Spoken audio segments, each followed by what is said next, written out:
விளக்கப்பட்ட மரத்தினால் ஊடுருவிய பாவத்தை சிலுவை மரத்தின் வழியாக மீட்டார் இயேசு.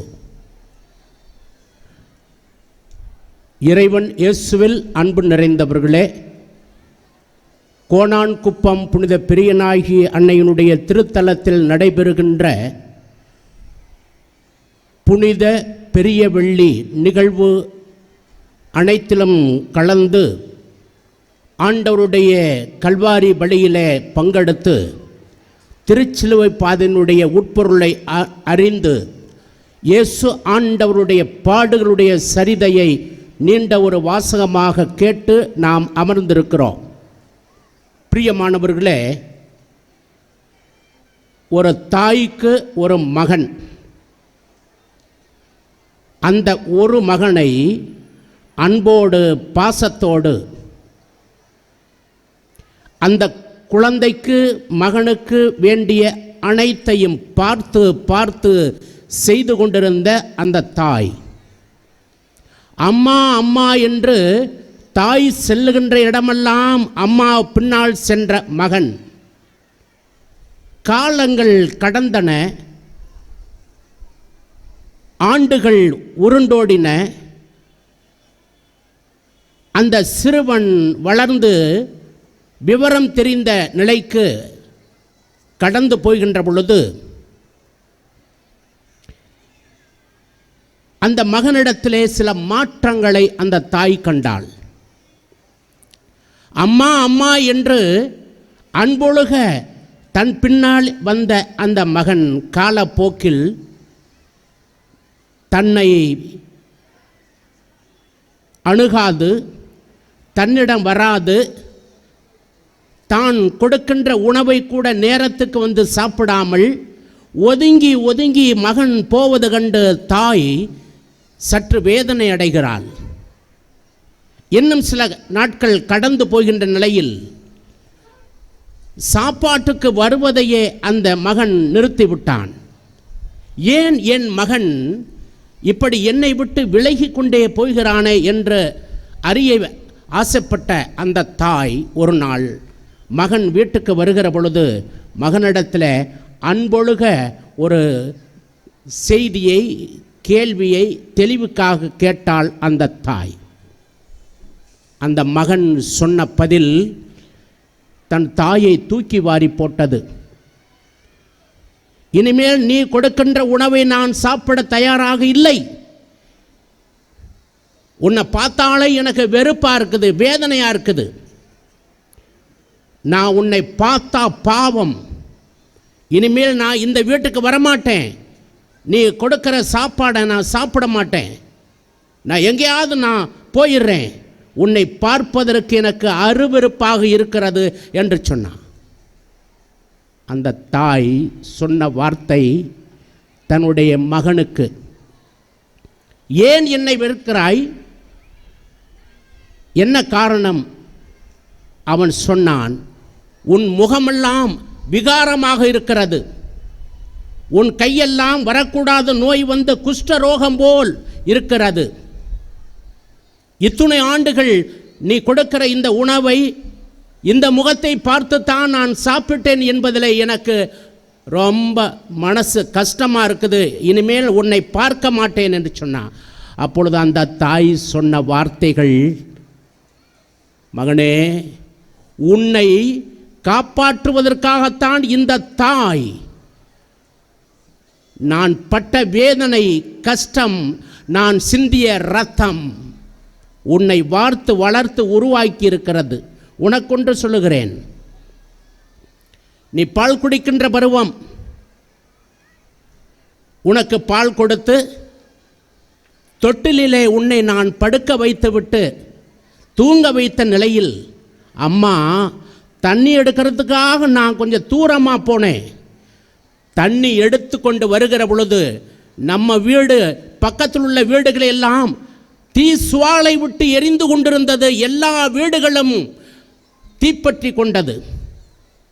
எல்லாரும் என்னை தடுத்தாங்க. என் பிள்ளை தொட்டிலில் கிடக்கிறான் என்று சொல்லி எரிகின்ற தீ சுவாலைகளுக்கு மத்தியில் நான் உள்ளே வந்து உன்னை தூக்கி நான் மார்போடு அணைத்து கொண்டு நான் வெளியே போகிற பொழுது நீ பார்க்கின்ற இந்த கைகள் மட்டுமல்ல, நீ பார்க்கின்ற என்னுடைய முகம் மட்டுமல்ல, என் உடம்பெல்லாம் தீ தழும்புகளால் நிறைந்திருக்கிறது. நான் தீயில் கருகி உயிர் தப்பி உன்னை நான் காப்பாற்றினேன் என்ற உணர்வு பொங்க தன்னுடைய மகனிடத்திலே சொன்னார் அந்த தாய். இத்துணை காரியத்தை அம்மா சொல்லுகிற பொழுது மகன் கண்ணீர் விட்டு கதறி, என் தாய் என்னை காப்பாற்றுவதற்காக எரிகின்ற தீ நெருப்புக்கு மத்தியிலே என்னை தூக்கி மார்போடு அணைத்து வந்த தாய், என் தெய்வமே, என் சாமி என்று தன் தாயினுடைய கரங்களையும் கால்களையும் பற்றி கொண்டு தீயால் வெந்து போன தழும்புகள் நிறைந்த தன்னுடைய தாயினுடைய முகத்தை கட்டி பிடித்து அன்பொழுக அந்த மகன் முத்தி செய்தான். இறைவனேசுவில் அன்பார்ந்தவர்களே, இன்றைக்கு நாமும் கூட நம் ஆண்டவர் இயேசு கிறிஸ்து இந்த உலகத்தில் இருக்கின்ற அத்தூணை மக்களுடைய பாவங்களுக்காக கல்வாரி மலையிலே சிலுவையிலே பிணைக்கப்பட்டு அனிதமான முறையிலே தீர்ப்புகள் வழங்கப்பட்டு இன்னுயிர் துறந்து நமக்காக ஒரு பதிலிரப்பாய் மீட்பையும் மன்னிப்பையும் மகத்துவத்தையும் மறுவாழ்வையும் பெற்றுக்கொண்ட அந்த தெய்வம் இயேசு ஆண்டவர் இறைமகன் இவருடைய பாடுகள் நிறைந்த ஒரு பெரிய வெள்ளிக்கிழமையைத்தான் இன்று நாம் சிறப்பித்துக் கொண்டிருக்கிறோம் அன்பார்ந்தவர்களே. ஆக இன்று இந்த நாள் அகில உலகம் 1-2 சின்ன சின்ன நாடுகளை தவிர எல்லா நாடுகளும் இன்று இந்த புனித வெள்ளியை விடுமுறை கொடுத்து துக்கம் அனுசரித்து ஆண்டவருடைய பாடுகள் அவர் கொடுத்த மீட்பை இந்த உலகம் சுவைக்கிறது. அவர் கொண்டு வந்த அமைதி என்ற ஆசியால் இந்த உலகம் மகிழ்கிறது. நமக்காக பாடுகள் பட்ட ஆண்டவருடைய மனித உருவில் அவர் பட்ட பாடுகள், இவற்றுக்காக நாம் துக்கம் அனுசரிக்கிறோம். அந்த ஆண்டவருக்கு நாம் அஞ்சலி செலுத்துகிறோம் என்று உலக நாடுகள் பல இன்றைக்கு விடுமுறை கொடுத்து இந்த நாளை துக்க நாளாக அனுசரிக்கிறது. பிரியமானவர்களே, இன்று நாம் இயேசு ஆண்டவருடைய பாடுகள் நிறைந்த சுரூபத்தை முத்தமிட நாமும் காத்திருக்கிறோம். இயேசு ஆண்டவர் அந்த கல்வாரி பாடுகளுடைய உச்சத்தில் அவர் பட்ட வேதனையுடைய மத்தியில் ஆணிகளும் ஈட்டியும் குத்து ஊடுருவிய அந்த காயங்களை நாம் முத்தி செய்கின்ற பொழுது நம்முடைய எண்ணவெல்லாம் என்னவாக இருக்க வேண்டும்?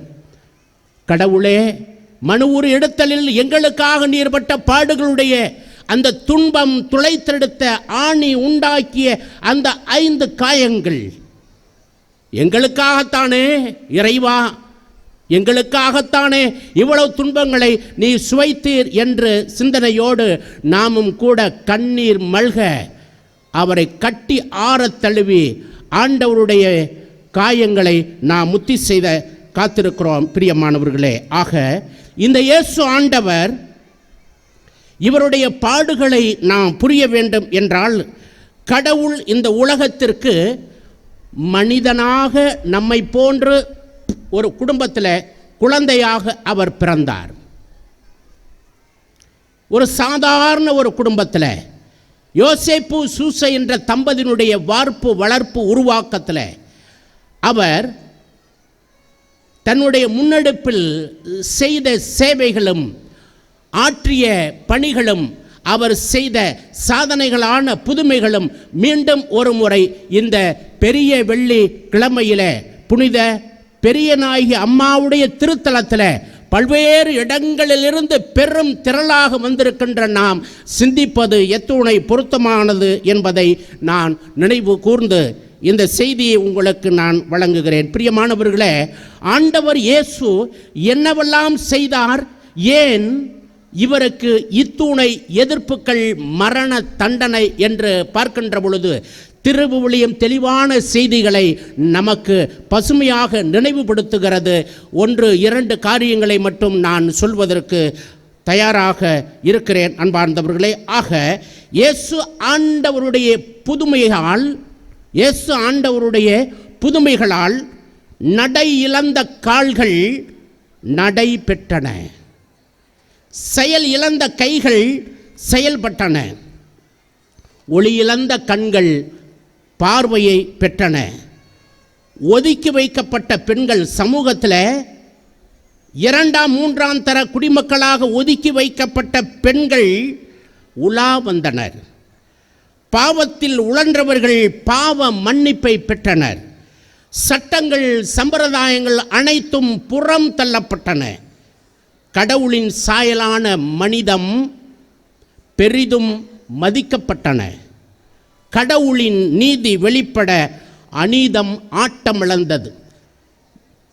நற்செய்தியினுடைய பார்வையில் இத்துணை காரியங்களை நாம் அறிய வருகிறோம். பிரியமானவர்களே, இயேசு ஆண்டவருக்கு ஏன் மரண தண்டனை? அவர் என்னையா பாவம் செய்தார்? என்ன பாவம் செய்தார்? எத்தனை குடிகளை அவர் சீரழித்தார்? எவருடைய வாழ்க்கையாவது அவர் அபகரித்தாரா அல்லது கொலை செய்தாரா? பெரும் குற்றவாளியா அவர்? ஏன் இவருக்கு இந்த மரண தண்டனை? அன்பார்ந்தவர்களே, இவர் செய்த காரியங்கள் எல்லாம் நாம் பட்டியலிட்டு பார்க்கின்ற பொழுது இவர் செய்த காரியங்கள் சிலவை சிலருக்கு ஏற்கத்தக்க வகையில் இல்லை, பிறருக்கு அது ஒத்துப்போகவில்லை, சரிப்பட்டு வரவில்லை. ஆகவே அவர்கள் குற்றம் கண்டுபிடிப்பதில் குறியாக இருந்ததை நாம் அறிய வருகிறோம் அன்பார்ந்தவர்களே. ஆகவே கடவுளின் அன்பை, கடவுளின் இரக்கத்தை நிலைநாட்ட ஆண்டவர் செய்த முயற்சிக்காக அவருக்கு மரண தண்டனை. ஏழை எளிய மக்களுக்கு உறுதிப்படுத்தும் நிலைப்பாட்டை எடுத்து உரைத்ததால் இவருக்கு மரண தண்டனை. மாற்று கருத்துக்கள் நிறைந்த மறைவுரைகளை மக்கள் மத்தியில் போதித்ததால், மக்கள் பெருந்திரள் கூட்டம் இயேசு ஆண்டவர் பின்னால் போனதால், பொறாமை போட்டி ஆளுநர்கள் மத்தியில், சட்ட வல்லுநர்கள், மறைவல்லினர்கள், யூதர்கள், இவர்களெல்லாம் ஏன் இவர் பின்னால் இத்துணை கூட்டம், இவருடைய வளர்ச்சியை நாம் மட்டம் தட்ட வேண்டும் என்று கங்கணம் கட்டியது அந்த பெரும் உயர்நிலையில் இருப்பதாக நினைத்து கொண்டவர்கள் அன்பார்ந்தவர்களே. ஆகவே இவையெல்லாம் கூட இயேசு ஆண்டவருக்கு மரண தண்டனை வழங்கினவோ? வாருங்கள், இன்னும் கூட நாம் இயேசு ஆண்டவருக்கு இந்த 5 காயங்களை வழங்கியவர்கள் யார்? இயேசு ஆண்டவருக்கு 5 காயங்கள் ஆணிகளால் ஈட்டியால் உண்டானது என்று நமக்கு தெரியும். ஆனாலும் கூட ஒரு 5 குழுவை சார்ந்தவர்கள் இயேசு ஆண்டவருக்கு 5 வகையான காயங்களை வழங்கினார்கள். 1, ஏரோது என்று சொல்லக்கூடிய ஒரு குறுநில மன்னன், எனக்கு எதிராக இன்னொரு அரசனா? பகை என்ற காயம் இயேசு ஆண்டவருக்கு. 2வது, பரிசேயர் சதுசேயர் சட்ட வல்லுநர்கள் பொறாமை என்ற காயத்தை இயேசு கொடுத்தார்கள். 3வது, யூதாஸ் என்று சொல்லக்கூடிய இயேசுடைய சீடர் வளர்த்த கடா மார்பில் முட்டியதாக நாம் சொல்லுவோம் அல்லவா? தன்னோடு இருந்தவனே தனக்கு எதிராக செயல்பட்டு அற்ப சொற்ப தொகைக்காக இயேசு ஆண்டவரை காட்டி கொடுத்த காயம். 4வது, பிலாத்து என்று சொல்லக்கூடியவர் பதவி என்ற ஆசையின் காயத்தால் இயேசு ஆண்டவருக்கு. 5வது, மக்கள், வயிறார உண்ட மக்கள் 5000 பேர், சுகமும் நலமும் பெற்றவர்கள், வாழ்வை புதுப்பித்துக் கொண்டவர்கள், இயேசு ஆண்டவருடைய போற்றுதலுக்குரிய புதுமையால் மறுமலர்ச்சி அடைந்தவர்கள், இழந்து போன சக்தியை பெற்றவர்கள், இழந்த உரிமைக்காக போராடிய ஒருவரை காட்டி கொடுத்த அந்த மக்கள் கொடுத்த காயம் இயேசுவுக்கு 5வது காயமாக அமைந்திருந்தது. பிரியமானவர்களை, இன்றைக்கு அந்த யோவான் நற்செய்தியை நான் வாசிக்கின்ற பொழுது ஒரு இடத்துல ஒரு படை வீரன் இயேசுவை ஓங்கி கன்னத்தில் அறைந்தான். கன்னத்தில் அறைகிறான். அண்ணா என்று சொல்லக்கூடிய ஒரு குரு, இவருக்கு நீ இப்படியா பதில் சொல்வது? என்ன பதில்? நீ என்னவெல்லாம் செய்தாய் என்று ஒரு கேள்வியை கேட்கிறார். உங்களுக்கு தெரியாதா, நான் தொழுகை கூடங்களில் போதித்தேன், மக்கள் கூடுகின்ற இடத்துல நான் நற்காரியங்கள் புரிந்தேன், மக்கள் என்னை தேடி வருகிற பொழுது அவர்களுக்கு என்ன வேண்டுமோ அதையெல்லாம் அவர்களுக்கு நான் வழங்கினேன். என்னை பற்றி உங்களுக்கு இன்னும் தெரிய வேண்டுமா? தரவுகள் வேண்டுமா? நீங்கள் மக்களிடத்தில் சென்று கேட்டு பாருங்கள், நான் என்ன செய்தேன் என்று அவர்கள் உங்களுக்கு சொல்லுவார்கள். இதை சொன்ன உடனே தலைமை குருவுக்கு இப்படியா பதில் சொல்வது என்று ஓங்கி கன்னத்தில் இயேசு ஆண்டவரை அறைந்தான். அன்பார்ந்தவர்களே, ஒரு நிமிடம் மட்டும் நம்முடைய எண்ணத்திரையிலே இந்த செய்திகளை நான் உலாவரச் செய்வோம். ஆண்டவர் சொன்னார்ல, நான் சொன்னது தவறு என்றால் எது தவறு என்று காட்டு. இதுவரை பேசாதவர் இப்பொழுது பேசுகிறார். நான் என்ன தவறு செய்தேன் என்று சொல். இல்லை என்றால் ஏன் என்னை அடிக்கிறாய்? ஏன் என்னை அடிக்கிறாய்? இப்படியும் ஆண்டவர், நான் என்ன குற்றம் செய்தேன், ஏன் என்னை அடிக்கிறாய், நான் செய்த குற்றம் என்ன?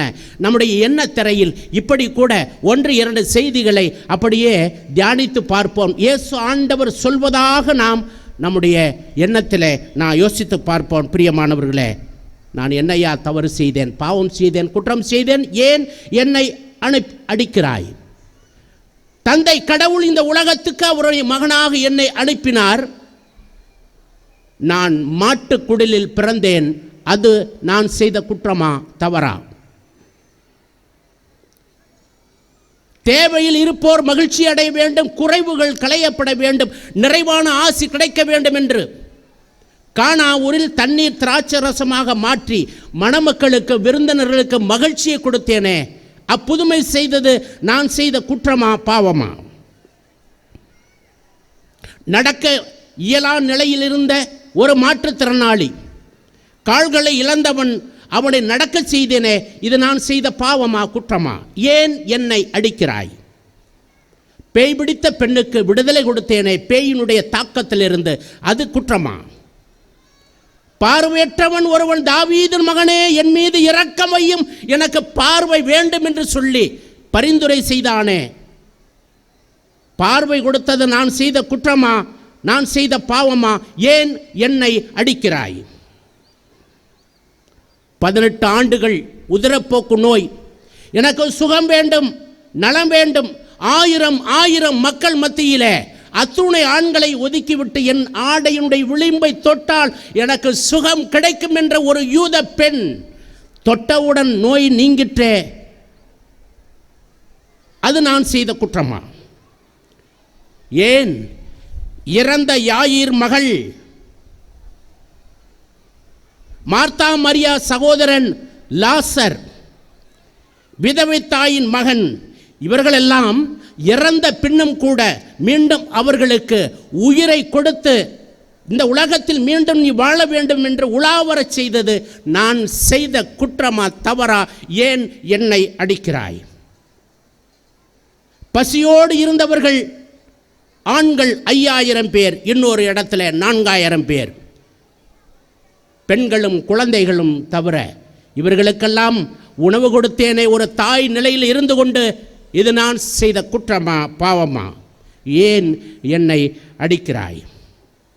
நூற்றுவர் தலைவன், அதிகாரத்தில் உள்ள ஒரு மனிதன் ஆணவத்தை கலந்து தன் நிலையை துறந்து, என் பிள்ளைக்கு சுகம் வேண்டும், என் மகனுக்கு நலம் வேண்டும் என்று தாழ்ச்சியோடு வந்து கேட்டு மகனுக்கு சுகம் பெற்று சென்றானே, அது நான் செய்த குற்றமா பாவமா?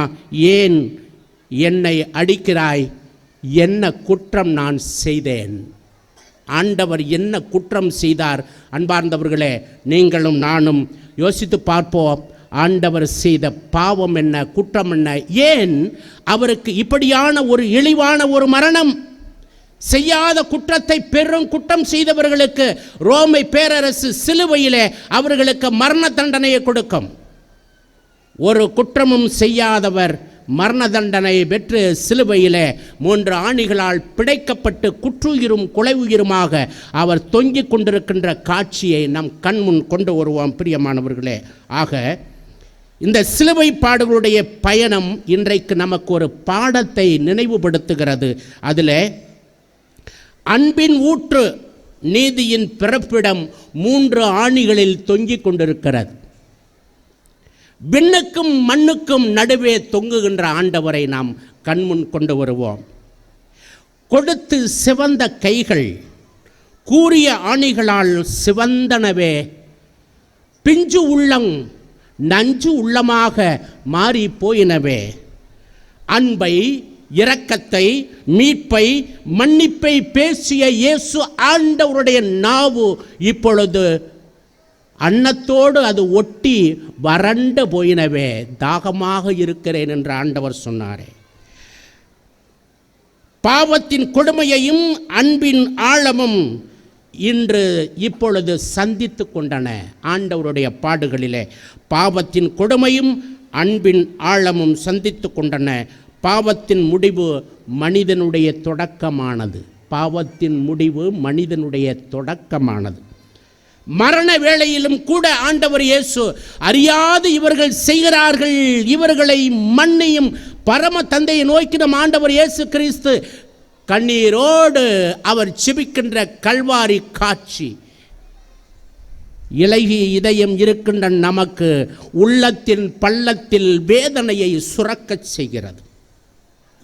இந்த பின்னணியில்தான் 1-2 நிமிடங்கள் மட்டும் இயேசு ஆண்டவர் உயிர் விடுவதற்கு முன் சிலுவையிலே அவர் சொன்ன 7 வார்த்தைகளை இறுதியாக இன்றைய சிந்தனைக்கு நாம் எடுத்துக்கொள்ளலாம். அன்பார்ந்தவர்களே, லூக்கா நற்செய்தி 23வது அதிகாரம் இயேசு கல்வாரியில் வழங்கிய மன்னிப்பின் மகத்துவத்தை இன்று நமக்கு நினைவுபடுத்துகிறது.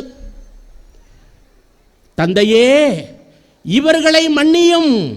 யார் இவர்கள்? யார் இவர்கள்? தாவீதின் மகனுக்கு ஓசானா என்று பாடிய அந்த யூத குலாம்,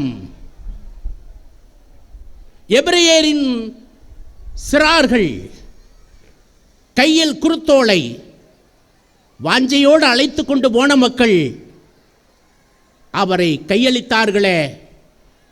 அநியாயமாக தீர்ப்பு வழங்கிய பிலாத்து, தலைமை குரு கயபா, ஏரோது, எத்துணை பேருடைய பட்டியல்கள் இந்த இடத்திலே வருகிறது. இயேசு ஆண்டவர் விண்ணக தந்தை கடவுளிடத்தில் வேண்டுகிறார், தந்தையே இவர்களை மன்னியும். தன்னை சிலுவை சாவுக்கு கையளித்தவர்களுக்காக பரிந்து பேசுகின்ற இயேசு ஆண்டவர், வாக்குறுதி கொடுக்கின்ற ஆண்டவரை அங்குதான் பார்க்கிறோம். அவர் வாழ்ந்த பொழுதே வாக்குறுதி கொடுத்தார். என்ன வாக்குறுதி? நீ இதை செய், உனக்கு சுகம் கிடைக்கும். 38 ஆண்டுகள் ஆட்டுக்குளம் அருகிலே படுத்திருந்த அந்த மனிதன் தானாக முன் சென்று கொடுக்கின்ற ஒரு வாக்குறுதி. எழுந்து உன்னுடைய படுக்கையை தூக்கி கொண்டு போ என்று சொன்னார். அப்படியே செய்தான். அவனுக்கு வாழ்வு கிடைத்தது. எங்கு பார்ப்போம்? வாக்குறுதியை கொடுக்கின்ற ஆண்டவர் லூக்கா 22:43 இயேசு ஆண்டவரோடு இன்னும் கூட 2 பேரை குற்றவாளிகளாக சிலுவையிலே தொங்கிக் கொண்டிருக்கிறார்கள். 2 பேரும் இயேசு ஆண்டவரை கேலியும் கிண்டலும் அவர்கள் செய்கிறார்கள். ஒருவன் சொல்லுகிறான், இயேசுவே நீ கடவுளின் மகன் என்றால் உன்னையும் எங்களையும் காப்பாற்று என்று. இன்னொருவன் சொன்னானே ஒரு வார்த்தை, நான் நம்புகிறேன், நீயும் நானும் செய்த பாவத்திற்கு தண்டனை இங்கு தொங்கிக் கொண்டிருக்கிறோம், ஆனால் ஒரு பாவமும் அறியாதவர் இவர். இயேசுவே, உம்முடைய அரசு உரிமையில் நீ வருகிற பொழுது எனக்கு தெரியும், நீ இறை மகன், அரசு உரிமையில் நீ இருக்கின்ற பொழுது இந்த அடியானை நினைவு கூறும். ஆண்டவர் கொடுத்தாரே ஒரு வாக்குறுதி, நான் இன்று இப்பொழுதை உனக்கு சொல்லுகிறேன் என்றேன், நீ என்னோடு வான் வீட்டில் இருப்பாய், சொர்க்கத்தில் உனக்கு இடத்தை நான் கொடுக்கிறேன். நல்ல கல்வன் என்று அவரை நாம் அன்போடு அழைக்கிறோம். பிரியமானவர்களை, மூன்றாவது ஒரு காரியத்தை பார்க்கிறோம். ஆண்டவர் வாயிலிருந்து வந்த அமுதம் முத்து ஒன்று. யோவான் நற்செய்தி 19வது அதிகாரம் 26, 27. எங்கு சென்றாலும் ஒரு சீடன் இயேசு ஆண்டவரோடு பயணிப்பான். யோவான் அம்மா அம்மா என்று மரியாவை கரம்பிட்டு நடந்த ஒரு சின்ன பிள்ளை கல்வாரி வரை அத்துணை சீடர்களும் இயேசு ஆண்டவரை விட்டு ஓடி போனார்கள், பேதுரு உட்பட. ஆனால் ஒரே ஒரு சீடன் மட்டும், என் ஆண்டவர் இயேசு எங்கு சென்றாலும் இறுதி வரை நான் அவரோடு இணைந்து பயணிப்பேன். இணைந்து பயணித்த அந்த தூதருக்கு, அந்த பிள்ளைக்கு, அந்த சீடனுக்கு ஆண்டவர் ஒரு ஆசியா கொடுக்கின்ற ஒரு கொடைதான் தன்னுடைய தாயை. அம்மா விட்ட சொல்றார், அம்மா இவரே உன் மகன். பார்த்தீங்களா, இறக்கின்ற நொடியில் கூட இயேசு ஆண்டவரை ஈன்றெடுத்து வளர்த்து உருவாக்கி வார்த்தெடுத்த தன்னுடைய தாயை அனாதையாக ஒரு முதியோர் இல்லத்தில் விட்டு போகல, வீதி விட்டு போகல. தன்னுடைய தாயை தன்னுடைய அன்பு சீடனிடத்தில் கரம்பற்றி கொடுக்கிறார். இதோ உன் தாய். அந்த சீடனிடத்தில் சொல்றார், இதோ உன்னுடைய அம்மா. அந்த அம்மாவை தன் தாயாக தன் வீட்டிற்கு அவர் அழைத்து போனதை இந்த நாளிலே பசுமையாக நாம் நினைவு கொள்கிறோம். அடுத்த ஒரு செய்தியாக 4வது வார்த்தை ஆண்டவருடைய வாயிலிருந்து வந்தது. இது துன்பத்தின் அழைப்பு. கடவுளை நோக்கி அவர் கதறுகிறார். மனித சுவாபத்திலே இயேசு ஆண்டவர் பாடுபட்டார். கடவுளுடைய மகனாக இருந்து பணி செய்தவர் மனித உருவத்திலே அத்துணை வேதனைகளையும் துன்பத்தையும் சுவைத்து இறுதியாக அவர் கையறு நிலையிலே கடவுள் என்னை இப்படி விட்டுவிட்டாரே என்று நம் சார்பாக அவர் கதறி கதறி அழுது கண்ணீர் விட்டு அவர் சொன்ன வார்த்தையை திருவிவிலியம் நற்செய்தி அப்படியே மத்தேயு நற்செய்தியாளர் 27:46 வசனம் பதிவு செய்கிறது. ஏலி ஏலி லெமா சபக்தானி என்று சொல்லுகிறார். என்ன பொருள்? என் இறைவா என் இறைவா. இந்த வார்த்தைகளை ஆண்டவர் சொல்லுகிற பொழுது அவர் குரல் உடைகிறது. நமக்கும் அப்படித்தான். என் இறைவா என் இறைவா ஏன் என்னை கைவிட்டீர்? மனித சுவாபம் நம் சார்பிலே அவர் கதறுகின்ற காரியத்தை கண்ணுறுகிறோம். 6வதாக யோவான் நற்செய்தி 19:20, 30 நாம் வாசிக்கிறோம். எல்லாம் நிறைவேறிற்று. என்ன அர்த்தம்? எல்லாம் நிறைவேறிற்று என்றால், தந்தையே கடவுளே, இந்த உலகத்திற்கு என்னை நீர் ஏன் அனுப்பினீர்? அனுப்பியதனுடைய நோக்கம் என்ன? இந்த சமூகம், மக்கள், இஸ்ராயல் எல்லாரும் இழந்து போனதை பெற வேண்டும், தவறுகள் களையப்பட வேண்டும், குற்றங்கள் அகற்றப்பட வேண்டும், மனித மாண்போடு இணைந்து வாழ வேண்டும். அத்துணை மக்களும் அன்பை மூலதனமாக கொண்டிருக்க வேண்டும். அனைத்தையும் நீர் கொடுத்த அனைத்தையும் உம்மிடமிருந்தே நான் அவர்களுக்கு போதித்தேன். அன்பு என்று என்னவென்று அவர்களுக்கு என்னுடைய சொல்லால் செயலால் அவர்களுக்கு நான் என்பித்திருக்கிறேன். அன்பின் நிறைவாக, அன்புக்கு அர்த்தமாக முழுமையாக என்னை கொடுக்கின்ற இந்த நிலையில் கல்வாரியில் இந்த வார்த்தையை ஆண்டவர் சொன்னார். எல்லாம் நிறைவேறிற்று, எல்லாம் நிறைவேறிற்று. இந்த அர்ப்பணத்தை இறுதி செய்கின்ற ஆண்டவருடைய வார்த்தையை பாருங்கள்.